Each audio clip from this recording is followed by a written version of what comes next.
I guess the analogy I would use is I'm kind of like a chef that's taking these ingredients in the Okanagan that I've handpicked because they're so exceptional or remarkable.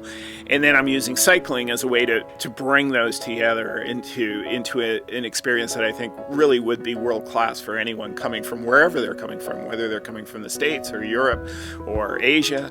I think that's how I envision my role, is trying to bring these really exceptional experiences and connections with people together, and I use cycling as kind of the platform to do that. It's some of the best road riding in the world. My wife and I have traveled a lot, ridden in Europe, ridden in South Africa, and come home and wonder why we've gone away to ride, because it's just fantastic here. There are great roads, lots of back roads, pretty good road surfaces, fairly conscientious drivers that are used to having cyclists on the roads because it's a very popular cycling area. Sort of my favorite ride is up to the Apex Guest Ranch down the other side to the highway. It's just beautiful, quiet road. There are great roads up behind Summerland out towards Falder, and then along the lake up McLean Creek, down Black Sage Road, which is in the Oliver Soyuz area, and then up behind through the observatory. The locals call it Area 51. Great riding in all those areas, and all quite secluded back roads. One thing you have to understand about cycling is you really have to earn those experiences, and generally it's after you've climbed a hill or done some kind of strenuous cycling. So all those moments I remember are generally at the top of a hill. And of course the other advantage of being at the top of the hill is you have these amazing vistas. In Summerland, Giant's Head is it's a really good climb. It's a really narrow mountain road, often close to traffic. Karmai is a good grind, and of course going up to Apex is a good sufferfest, and going up to Baldy, which is just outside is a ski hill on the way to Oliver.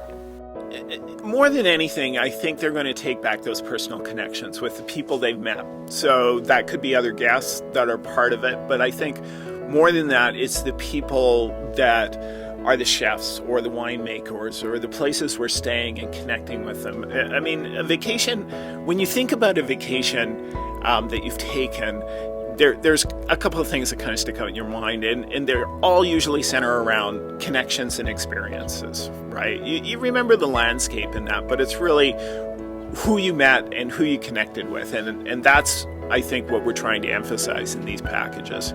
What clients have really dictated to me is that they're interested and intrigued by that story. Really, farming culture and agriculture in general truly is a labor of love. Obviously, from the development of this business and the way that I've built the kitchen and did the renovations in this old farmhouse, I really wanted the kitchen to be on a stage. So a part of the experience and the culinary piece is telling the story of the food in between the courses. So again, that interaction comes from allowing the clients to ask questions of where the food is coming from, for me to explain my thoughts behind the food and wine pairings, and basically have people as involved as they want to be.